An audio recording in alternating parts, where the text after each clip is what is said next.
La parole est à Richard Yung.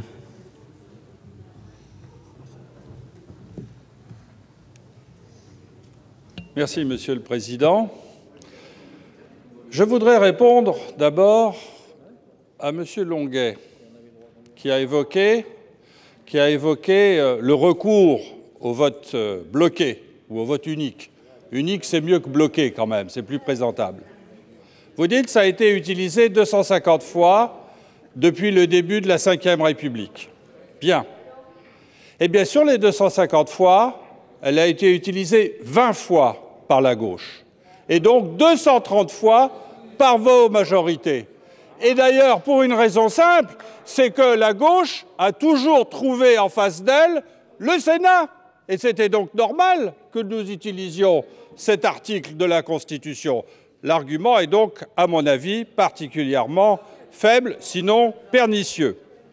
Alors tout ce débat, on pourrait dire, si on est gentil, que c'est l'histoire d'une occasion ratée.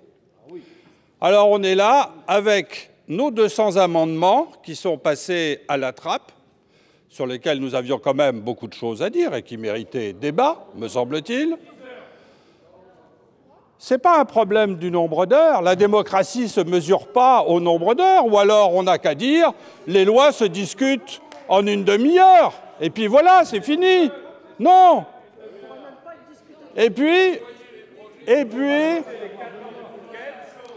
vous pouvez me décompter mon temps de parole, Monsieur le Président. Je ne décompterai rien, je préside, vous continuez.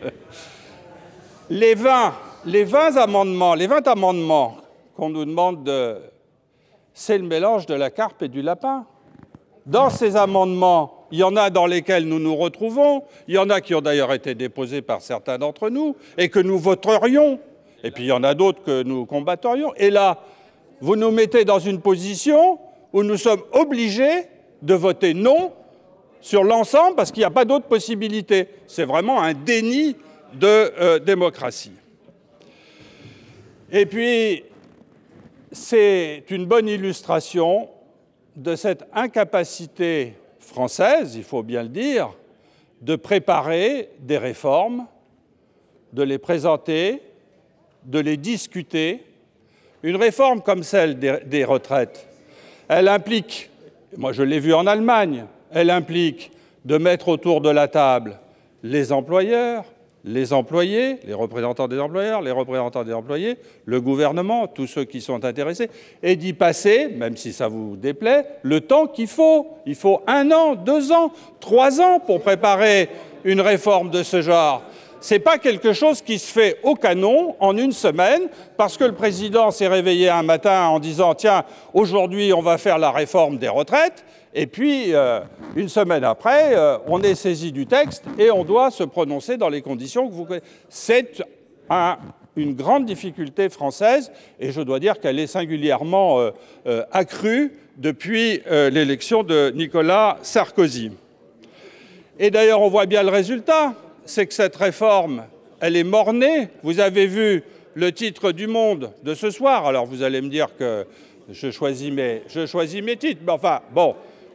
Le titre du Monde, c'est « Pour le vrai débat, rendez-vous en 2013 ». En 2013, voilà.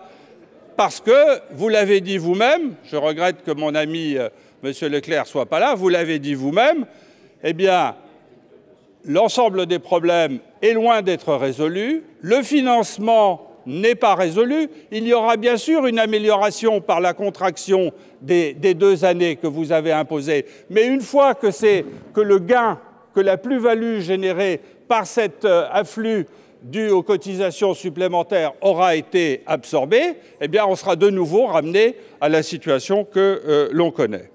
Voilà. Je ne suis d'ailleurs pas sûr que nous attendrons et que le pays attendra jusqu'en 2013. Il me semble que le débat va être beaucoup plus rapide que certains d'entre nous peuvent le penser. Voilà, pour toutes ces raisons, et parce que vous n'avez pas traité les principales questions que nous avons posées, vous comprendrez que nous voterons contre cette liste de carpes et de lapins. Bien.